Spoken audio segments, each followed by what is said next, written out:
वो कहावत है, ना मामा से काना मामा, भागते भूत की लंगोटी बल। बाकी आंदोलन अभी चलता रहेगा। अभी तक तो विस्थापित अपने हक और अधिकार के लिए लड़ते थे, लेकिन अब उनका क्या होगा, जिनके घरों के नीचे से बिना उनका जमीन लिए उनके नीचे से कोयला निकाल लिया जा रहा है और उनके घर धंस जा रहे हैं, तो वैसे लोग आगे चलकर क्या करेंगे?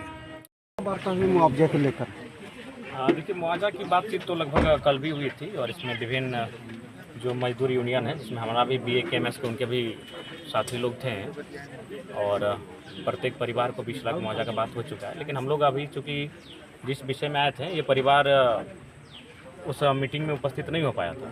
और दूसरी बात, वो नौजवान जो है राहुल रवानी, वो 25 साल का नौजवान है। हमको लगता है 1-1.5 साल ही उसका शादी हुआ है। तो हम लोग चाहते हैं कि वन टाइम उसको पैकेज को डील कीजिए, क्योंकि नियोजन की बात हो रही है। तो फिर पत्नी की जो मानसिक स्थिति है, बच्चा अभी गर्भ में है, नहीं हो चुका है ना, अच्छा माफ़ी चाहेंगे, मान लीजिए छोटा सा बच्चा है, 6-7 महीने का बच्चा है, तो अब वो कब बड़ा होगा तब वो नियोजन करेगा। तो उससे अच्छा वही वार्ता हो रही थी कि वन टाइम जो पैकेज है उसको डील किया जाए। तो सहमति बन गई है? पॉजिटिव है। तो उन्होंने कहा कि अभी तो हमारे जो बड़ी पदाधिकारी हैं उनसे कम्युनिकेट नहीं हो पा रहा है, तो कम्युनिकेट करने के लिए हम लोग 1-2 घंटे का समय दिए हैं। बाकी आंदोलन अभी चलता रहेगा। इस तरह के जो खनन हादसे हो रहे हैं, इस पर आपकी क्या?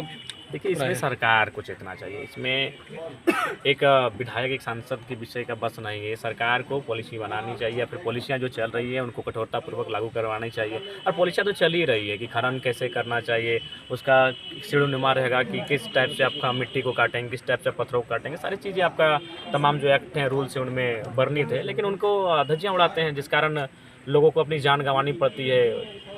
आंदोलन होता है, मुआवजा मिलता है, फिर चीज़ें शांत हो जाती है, लेकिन मानव का जीवन तो वापस नहीं आएगा। मानव जीवन से ऊपर कुछ भी नहीं होता है, तो इसलिए उस पर सोचने की आवश्यकता क्या है। ये मुआवजा भर से ही इंसान की जान की कीमत लगाई जा सकती है? देखिए, आप जब वो कहावत है, ना मामा से काना मामा, भागते भूत की लंगोटी बली, वही परिस्थिति। आम व्यक्ति आज सिस्टम में इतना थक हार चुका है कि अब वो मुआवजा से ही संतुष्ट कर ले रहा है।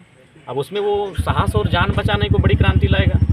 लेकिन हम भी इंतजार है उस दिन के लिए जब एक राज्य, इस देश में, इस राज्य में एक बड़ी क्रांति आए। आम व्यक्ति अब वहीं संतुष्ट कर लेगा, क्योंकि वो अब दिनचर्या में, अपने जीवन में इतना मशगूल हो चुका है, सिस्टम से इतना थक हार गया है कि वो कंप्रोमाइज़ कर ले रहा है। अभी तक तो विस्थापित अपने हक और अधिकार के लिए लड़ते थे, लेकिन अब उनका क्या होगा, जिनके घरों के नीचे से बिना उनका जमीन लिए उनके नीचे से कोयला निकाल लिया जा रहा है और उनके घर धंस जा रहे हैं, तो वैसे लोग आगे चलकर क्या करेंगे? देखिए, सबसे सारी समस्याओं का हल एकजुटता है। अगर वो हर एक विषय पर एकजुटता के साथ लड़ें, हम लोग साथ खड़े हैं और लड़ेंगे, लंबी स्तर तक लड़ाई लड़ेंगे।